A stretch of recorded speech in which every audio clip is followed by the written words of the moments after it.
Cette histoire est inspirée du fait réel. Nous avons un jeune homme, comme appelé Jean, qui réside en France. Il a 25 ans. Il est d'origine camerounaise. Il gagne en moyenne 2500 € net chaque mois. Son désir profond, depuis qu'il est arrivé en France, est de pouvoir investir au pays. C'est un fan inconditionnel de Philippe Sebo, de la chaîne Investir au pays. Il participe chaque année aux conférences organisées par Philippe Sebo. Il a participé à tous les Back to Africa d'Investir au pays. Et il compte même encore participer au Back to Africa le 11 ou 12 octobre prochain, qui se tiendra au Palais des Congrès de Paris. Donc clairement, il a ce désir profond qui le brûle, qui le consume à l'intérieur de lui. Il veut investir au pays. Et il ne suit pas seulement Philippe Sebo d'Investir au pays, il suit également tous les autres youtubeurs qui parlent du retour au pays et qui parlent de l'investissement en Afrique, de faire des business en Afrique. Mais le problème de Jean, c'est qu'il gagne 2500 € net par mois. Et il a compris qu'avec seulement 2500 € net par mois, il ne pourra pas investir au pays. Il ne pourra pas investir en Afrique. Car il a également compris que pour pouvoir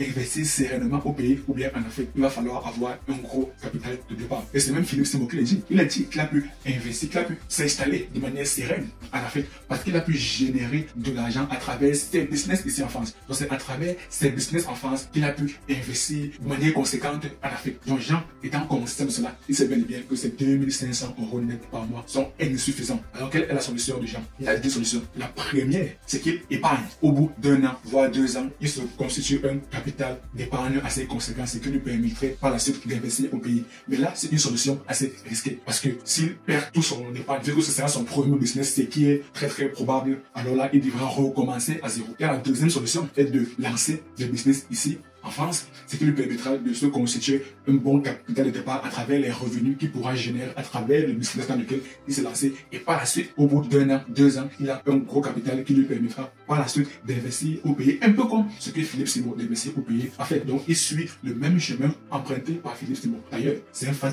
inconditionnel de Philippe Sebo. Donc, après avoir bien réfléchi, il décide d'opter pour la seconde solution, à savoir se lancer dans un business et à travers les revenus de ce business, il pourra investir de manière sereine en Afrique. Maintenant, lorsqu'il recherche les business dans lesquels il pourrait se lancer, il se lance dans le dropshipping. Et au bout de 6 mois, malheureusement, les résultats ne sont pas assez satisfaisants. Jusqu'il réussit à accumuler 2000 € de dette au point où la banque décide de fermer son compte parce qu'il n'a pas payé à temps les 2000 € de dette qu'il doit à la banque. Donc clairement, le dropshipping n'était pas le meilleur business à lancer. Mais comme Jean est un monsieur assez persévérant, il décide de ne pas abandonner. Si le dropshipping n'a pas marché, alors il cherchera à trouver un autre business. Mais cette fois-ci, il a retenu la leçon parce qu'il sait bien. Il a réussi à avoir 2000 € de dette parce qu'il ne maîtrisait pas réellement la publicité. Parce que le dropshipping, tout est affaire de publicité. Et il n'avait pas assez de compétences pour pouvoir bien créer des publicités, ce qui lui permettrait de pouvoir générer énormément de ventes et par la suite être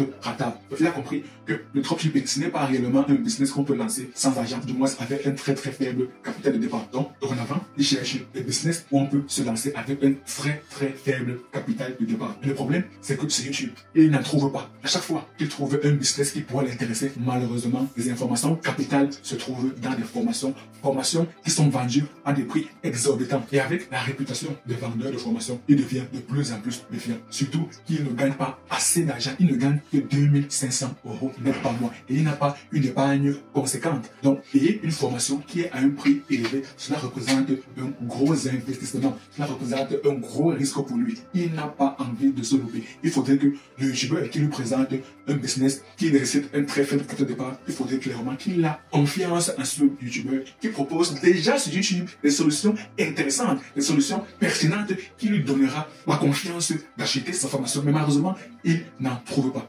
Rappelons également que comme il commence déjà à travailler, comme il commence déjà à percevoir 2500 € net par mois, alors sa famille au pays commence déjà à lui mettre une pression phénoménale pour qu'il puisse subvenir à leurs besoins. Parce que cette famille s'est sacrifiée pour qu'il puisse venir étudier en France. Et pendant tout son cursus académique, depuis qu'il est arrivé en France, on l'a laissé tranquille. On ne lui a pas soumis des problèmes financiers. Et dès qu'il a commencé à travailler, on commence déjà à lui mettre la pression qu'il doit aider sa famille à retour. Ce qui, en soi, n'est pas mauvais. Donc, il gagne 2500 € net par mois. Il a une faible épargne, il recherche sans cesse des business qui nécessitent un très faible capital de départ, mais malheureusement, il n'en trouve pas. Et c'est ça qui lui empêche de dormir la nuit. Et rappelons également que depuis que notre ami Jean, le bon carré, est arrivé en France, il a décidé de ne pas avoir de meuf. Il n'a ni meuf, ni ami, il n'est jamais allé en vacances, il n'est jamais allé au pays. Donc clairement, il fait des gros sacrifices. Et rappelons que c'est un camel. Les camels et les meufs, voilà. Donc lui, c'est clairement un gros sacrifice de ne pas avoir de meufs. C'est tellement frustrant pour lui. Lorsqu'il se rend compte que ses amis avec qui il a fréquenté mènent une vie assez confortable, notamment lorsqu'il consulte leur statut WhatsApp ou bien lorsqu'il consulte leurs publications sur Instagram. Donc clairement, il est frustré. Il subit des pressions de toutes parts, de sa famille, même une pression interne, parce qu'il doit réellement générer de l'argent, parce que son désir profond, le désir qui le consume, est de pouvoir investir rapidement au pays. Et pourquoi investir au pays rapidement? Parce que tous les youtubeurs qui incitent la diaspora à rentrer au pays, à investir au pays, martèle le fait que c'est urgent, qu'il y a des investisseurs de partout dans le monde qui se ruent massivement en Afrique de manière à se tailler une grosse part du gâteau. Donc c'est maintenant qu'il faudrait investir au pays. Ce n'est pas dans 5 ans, ce n'est pas dans 10 ans. Donc clairement, notre ami Jean n'a pas assez de temps. Donc clairement, vous comprenez, notre ami Jean est frustré. Notre ami Jean ne parvient pas à dormir la nuit. Alors quelle est la solution que vous proposez à Jean? J'aimerais avoir ton avis dans la barre des commentaires. En résumé, Jean subit des pressions intenses de toutes parts, surtout celles venant de sa famille. On a même commencé à lui dire qu'il y a une personne au quartier qui est en train de construire un immeuble et que la personne qui construit l'immeuble, du moins qui finance l'immeuble, est une personne comme lui, Camerounais comme lui, qui réside en France comme lui et qui se bat, qui se débrouille sur le banc. Donc clairement, Jean n'a pas l'esprit tranquille. Alors, que ferez-vous à la place de Jean? Toi, que feras-tu à la place de Jean? Pour quel choix opteras-tu? Option 1 ou option 2? Option 1, est-ce que tu décides de mettre en hypothèque ton ambition personnelle, ton désir profond d'investir au pays rapidement et d'aider ta famille sur le court terme, ou alors tu décides de mettre entre parenthèses à court terme les pressions financières venant de ta famille et de continuer à y croire à ton désir profond d'investir au pays?